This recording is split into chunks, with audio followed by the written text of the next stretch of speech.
Oh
Goswami Chaitanya চরিতামৃতে বললেন, কাম লাগে কৃষ্ণ ভজে পাই কৃষ্ণ রসে, কাম ত্যাজে দাস হইতে হয় অভিলাষে। ভগবানের কাছে কি চাইবেন মা? সুখ চাইবেন। কোন সুখ? প্রাকৃত জগতের সুখ নয়। মহাপ্রভু শিক্ষাষ্টকের শ্লোকে বললেন, ন ধনম ন জনম ন সৌন্দর্য কবিতাং জগৎ এই সময়ে মম জন্মামি জন্মেশ্বরে মদ ভবতার ভক্তির হইতে। হে প্রভু, তোমার কাছে আমি সুখ চাই না। তোমার কাছে কি চাই জানো? ন ধনম ন জনম ন সৌন্দর্য। হে গোবিন্দ, তোমার কাছে আমি ভাব চাই না। হে গোবিন্দ, তোমার কাছে আমি সুন্দরী রমণীও চাই না। হে গোবিন্দ, তোমার কাছে আমি কাব্য প্রতিভাও চাই না। হে গোবিন্দ, তোমার কাছে আমি অষ্টসিদ্ধিও চাই না। হে গোবিন্দ, তোমার কাছে আমি রাজা হতে চাই না। হে গোবিন্দ, আমি সুন্দরী রমণীও তোমার কাছে চাই না। এই চাই জানো প্রভু? মম জন্মামি জন্মেশ্বরে মাতৃভবতার ভক্তির হইতে। আবার যদি পৃথিবীতে আমায় আসতে হয়, আবার যদি পৃথিবীতে আমায় জন্ম নিতে হয়, তুমি এমন ভারী জন্ম দিও, হোক না কেন দুঃখী, হোক না কেন কাঙালের ভারী জন্ম, মুচি হয়ে সূচি হয় যদি কৃষ্ণ ভজে, আর সূচি হয়ে মুচি হয় যদি কৃষ্ণ ত্যাজে। হে গোবিন্দ, তুমি আমায় এমন এক ভক্ত ভারী জন্ম দিও, আমি নিচু জাত হয়েও, আমি ছোট হয়েও তোমার চরণ সেবা করবো, আমি চরণ দোকানে জড়াইয়ে ধরে। হে গোবিন্দ, তুমি আমায় এই আশীর্বাদ করো, বলি তোমার সেবায় লাগিতে পারে।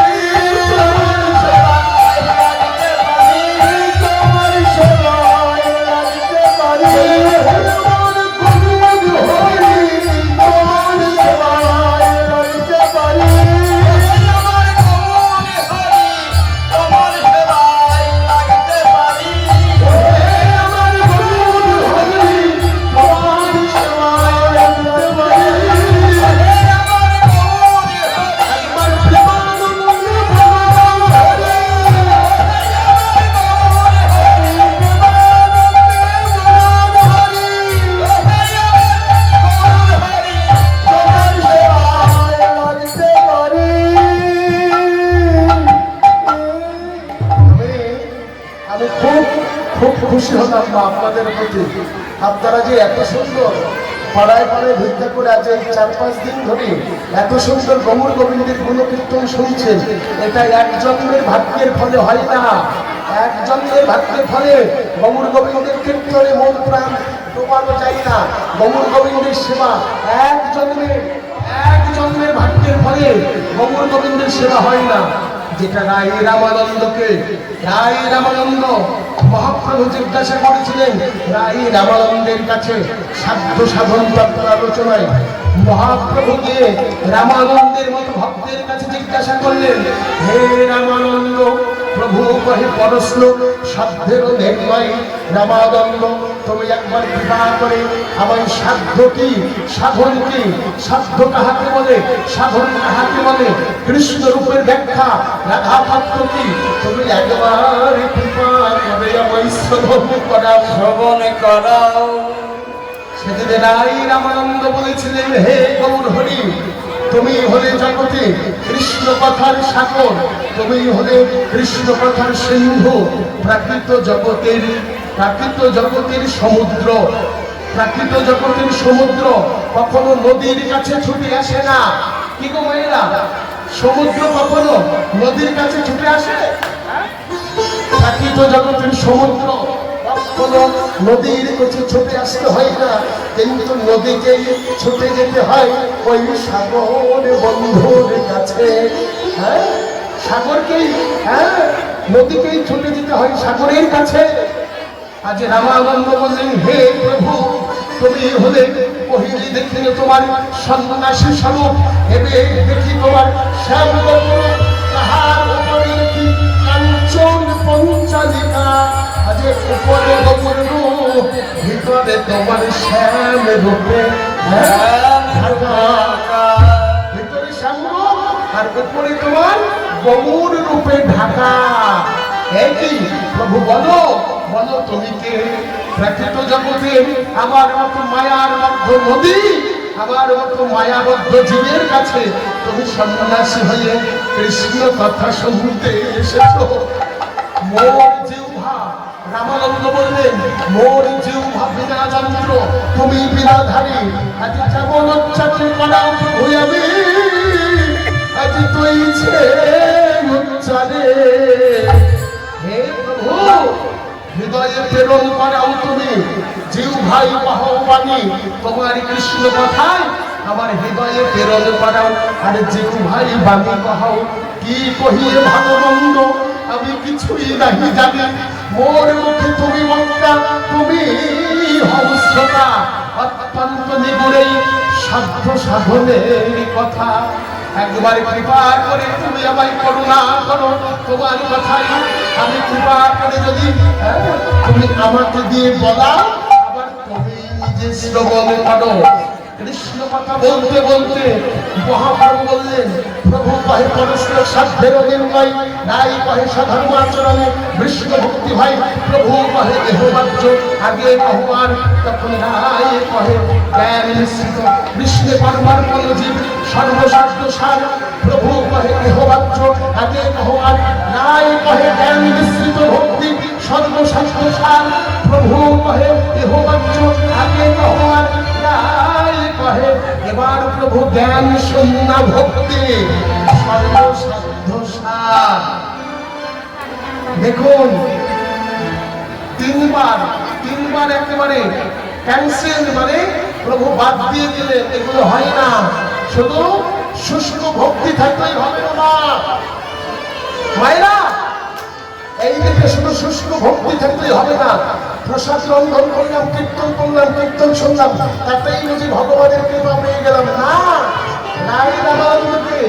রাই রামানন্দ মহাপ্রভুকে বলছে, প্রভু কহে পরশ্লোক সাধ্যের নির্ণয়, সধর্ম আচরণ করলে বিষ্ণু ভক্তি হয়। বললেন প্রভু, কেউ যদি ব্রাহ্মণ হয়ে ব্রাহ্মণের ধর্ম করে তাহলে গোবিন্দ চরণ পেতে পারে। মহাপ্রভু বললেন না, প্রভু কহে ইহবাচ্য, এটা হতে পারে না, আগে কহবার। তখন রাই রামানন্দ বললেন, কৃষ্ণে কর্মার কোন জীব সর্বশাস্ত্র সার। বললেন না, শুধু কৃষ্ণ গোবিন্দ বলে তুমি আমার চরণে সমর্পিত করলেই হয় না, এটাও হতে পারে না। তখন রামানন্দ আবার জিজ্ঞাসা করলেন, প্রভু কহে এবার বলে ইহবাচ্য আগে কহবার। তখন রাই রামানন্দ বলছে, জ্ঞান মিশ্রিত ভক্তি সর্বশাস্ত্র সার। বললেন, জ্ঞানের দ্বারা কেউ যদি একবার আমাকে ভজনা করে, বললেন হে গৌর হরি, তাহলে তোমার চরণ পেতে পারে। মহাপ্রভু বললেন, ইহবাচ্য আগে কহবান। তখন রাই রামানন্দ বললেন, জ্ঞান মিশ্রিত দরকার নেই, কৃষ্ণ পরমার্পণ দরকার নেই, স্বধর্মের দরকার নেই। একেবারে যদি জ্ঞান শূন্য ভক্তি, জ্ঞান থাকবে না, অজ্ঞান অচৈতন্য অবস্থায় জ্ঞান শূন্য হয়ে যদি সাধুর বাজারে গিয়ে যেখানে ভক্তগণ নাম গুলো কীর্তন শ্রবণ করে, যেখানে আমার গৌর গোবিন্দের নাম হয়, যদি কোনো ভক্ত জ্ঞানে শূন্য হয়ে সেই ভক্তের মাঝে বসে গৌর গোবিন্দের নাম শুনতে শুনতে যদি ধুলাই করা করে দিতে পারে, তবে তার মান অভিমান করে গিয়ে বলে কৃষ্ণ ভক্তি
ভক্তি রস ভাবিতাম মতে ক্রিয়াকাং যদি কোথাও লাভ ঘটে তত্র লৌনপি ভল্ল মেঘলম জন্মপি শক্তিতেই লভ্যতে।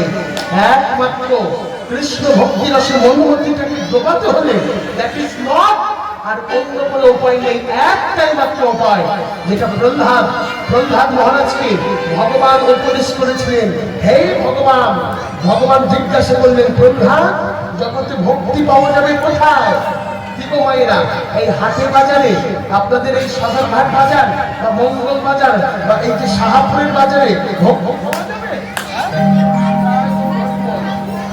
এই দেখুন, ভক্তি যদি পেতে হয়, এই যে সাধুগুরু মহাজন মানুষ তারা জগতে আপনার চাইতে সর্বদেব ও মায়া গুণা গুরুর দেহের মধ্যে ৩৩ কোটি দেবতা বিরাজমান। আপনি ভাববেন না আমার দেহটাও যেমন, গুরুদেবের দেহটাও সেই রকম। গুরুদেব কম শিক্ষিত হতে পারে, আপনার চাইতে অল্প লেখাপড়া জানতে পারে, কিন্তু আপনার দেহটা জড়দেহ, জড়। আর গুরুদেবের দেহটা সদাই সর্বদাই চিদানন্দময়, কৃষ্ণ প্রেমময়, সেই দেহ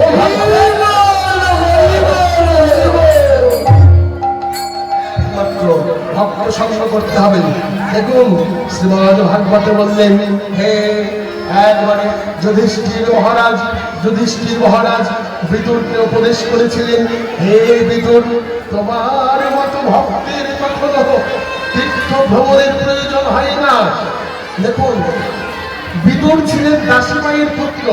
মহাভারতে বিদুর দাসীমায়ের সন্তান। বিদুরকে ভগবান যুধিষ্ঠির মহারাজ বললেন, হে বিদুর, দিদা ভাগবতস্থিতা কীর্তিমতা সাঙ্কম তেত্তি করবন্তি তীর্থানি সাহস্রনা গলভৃতা।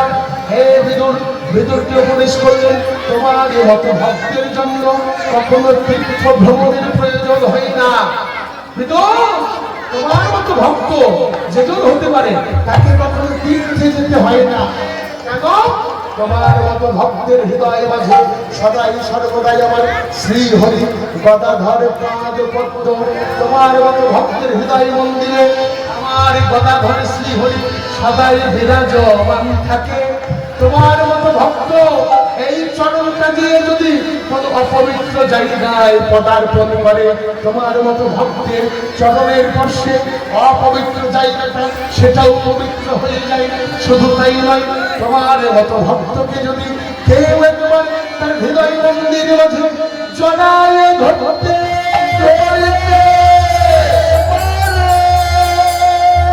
মরুভূমি সমতুল্য দেহ থাকলে পরেও তার হৃদয়ে কৃষ্ণ প্রেমের উদয় হয়। তাই একবার বিদুরের চরণে গিয়ে আর যুধিষ্ঠির মহারাজ বললেন, বলি দাও আমায়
সকলে বৈষ্ণবের চরণ ভক্তি করবেন, কেউ সাধুগুরু বৈষ্ণবকে অবমাননা করবেন না। আমার এই দাদা দাঁড়িয়ে আছে আপনাদের দুয়ারে, এই যে বৈষ্ণব সেবার জন্য আপনাদের দুয়ারে তার অঞ্চলটা বেঁধে দিচ্ছে। আপনারা যা পারেন, হ্যাঁ, গোবিন্দ সেবায় কেউ বঞ্চিত হবেন না। তাই নদিয়া নাগরিক বললে, জানিস আমার গোড়ার কেমন দামে দাম দমন রুচি দর্শনে দুদেকে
ফুলের সঙ্গে গোড়ার উপর তুলনা হয়। আমরা ফুলকে ভালোবাসি কেন? কারণ ফুলের সুগন্ধ আছে আর ফুলের মধু আছে, তাই তো? তার জন্য তো ফুলকে ভালোবাসি। কিন্তু তা নয়, হ্যাঁ, ওই প্রাকৃত জগতের ফুল কতক্ষণ ভালো লাগে যতক্ষণ বাগানের মধ্যে প্রস্ফুটিত হয়ে থাকে। কিন্তু বাগান থেকে তুলে নিয়ে আসার পর যদি ঘরের মধ্যে 2-4 দিন রেখে দেওয়া যায়, ওই ফুলের আর সুগন্ধ থাকে না, ফুল মলিন হয়ে যায়। কিন্তু আমার গৌর রূপ কুসুম আপনাদের মতো কোনো ভাগ্যবান ভাগ্যবতী এই সাধুর বাজার থেকে যদি কেউ একবার চয়ন করে তার এই যে দেহরূপ ফুলদানিটি একবার বসাতে পারে, এই ফুল কখনো মলিন হয়ে যায় না। আর আমার গৌর কুসুমে আছে ভক্তির মধু। প্রাকৃত জগতের ফুলে যেমন মধু আছে, আমার গৌর কুসুমে আছে ভক্তির মধু। আর সংগ্রাম আছে এই সুগন্ধটা কিসের? প্রেমের সুগন্ধ। যেই প্রেমের সুগন্ধে মাতোয়ারা হয়ে আপনাদের মতো ভক্তরা এই যে বসে আছে, হ্যাঁ, প্রাকৃত জগতের ফুলের মতো ফুরিয়ে যায়, কিন্তু আমার গৌর কুসুমের মতো ফুরায় না। আপনাদের মতো ভক্ত ভ্রমণ তারা যত পান করে ততই বাড়ে, যত পান করে তত